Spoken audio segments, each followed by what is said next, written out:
Сәлем, кішкентай тыңдармандар. Бүгінгі ертегіміз не үлкен деп аталады. Бір кедейдің үш баласының ортасында мал дегенде бір жалғыз өгізі болыпты. Өгіз орасан үлкен екен. Өгізді оттату үшін үлкені басына, ортаншысы беліне, кенжесі құйымшағына мініп оттанады екен. Бір күні жайылымда жүргенде өгіз оттамай қалыпты.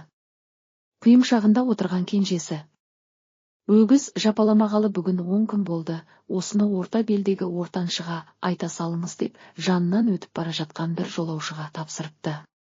Жолаушы ұзақ күн жүріп кешке қонаға өгіздің белінде отырған ортаншыға жетіпті. Жолаушы оған кенжесінің сәлемін айтса, ортаншысы: «Осы өгіздің бүйірі орталанып, іші қабысып бара жатыр ма деп өзім де күдіктеніп отыр едім.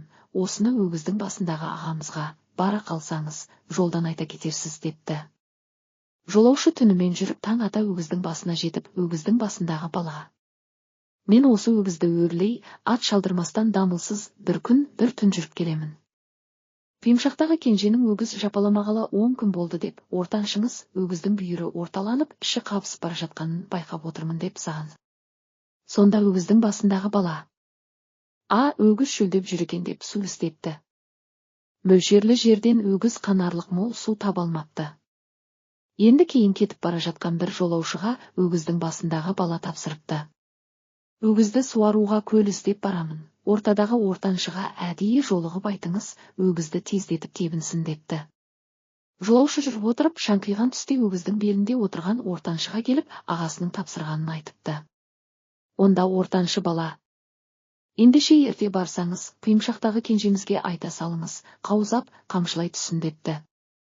Жолаушы күн ұясына кіре өгіздің құйымшағындағы кенжесіне жетіп, ортаншының тапсырғанын айтыпты. Сонда басында отырған бала өгізді айдын шалқар көлге әкеп суғарыпты. Өгіз үлкен көлді 3 жақ ұрттап қанбай қалыпты. Үшеуі өгізден түсіп тұрғанда аспаннан бір ақиық бүркіт келіп, өгізді іліп әкетіпті. Өгізді алған бүркіт айналып ұшып жүріп, бір бәйтерекке қонса, ол бәйтерек бір серкенің мүйізі екен. Серке мүйізін шайқағанда, серкенің сақалында көлеңкелеп жатқан бір шалдың көзіне өгіз түсіп кетіпті. Шал көзін уқалап кемпіріне: «Көзіме бір шөп түсіп кетті, арылта қарап, алып тасташы» десе, кемпірі әрі қарап, бері қарап, таба алмай, әдейі арылта іздеуге сары атқа мінгізіп, қолына сабау ұстатты, сатты кісі жіберіпті. Бұл кісі өгізді 3 күн қарап, әзер тауып, көздің көліне түсіп, арам өлген жерінен тоқымға салып, сүйретіп шығарып тастапты.